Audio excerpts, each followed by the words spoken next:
Thank you, Mr. Chairman. I appreciate the assurances from people across the aisle that multiple driving while intoxicated or DUIs are crimes of moral turpitude. Hitting someone, causing bodily injury is while intoxicated and driving is moral turpitude. But normally those are crimes according to a state. And in the state of Texas, I know before I became Chief Justice of the Tyler Court of Appeals, they had just ruled that it was not a crime of moral turpitude to even be involved in a criminally negligent homicide where someone was killed.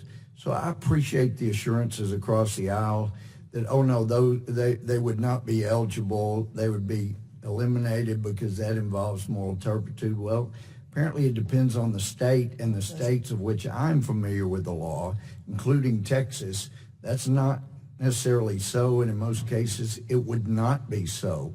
And having had to sentence a man who was in the United States illegally, he should have been charged with a felony before his 9th DWI, but that's his 9th one. He was in a wreck and caused serious bodily injury. He ends up in my court. And anyway, I was surprised he was back in my court 6 months later because he was deported. And within 6 months, he was deported. I said, how'd you get back? He said, well, they took me to the border, watched me walk across, and when they drove away, I walked back across, and was drunk again and had another accident and hurt some people, and so here I am again. He was deported 90 days later, regardless of the sentence, but came right back.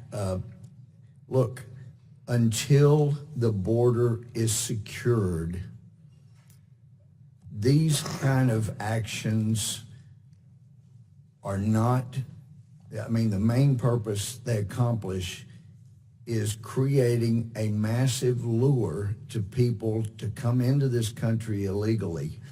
And some people say, oh, well, you're hateful, you're hard-hearted.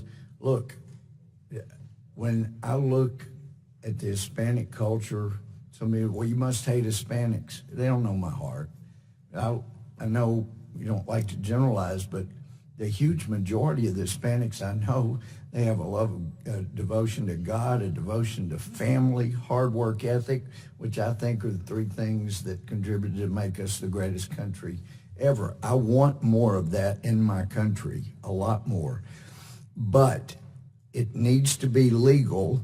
And I was just sent a picture by one of our Border Patrolmen yesterday, 6 and 8 year olds standing right in front of you. They were sent unaccompanied. Why? Because they were told, if you will just get in, they're legalizing people like you. Get in there, and then maybe we can come be legal parents for you down the road.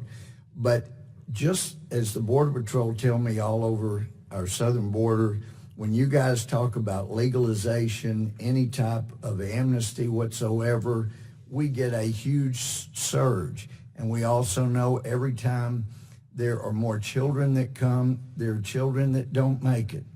There are women raped. We know Doctors Without Borders report an unusually large percentage of women that were raped multiple times en route here.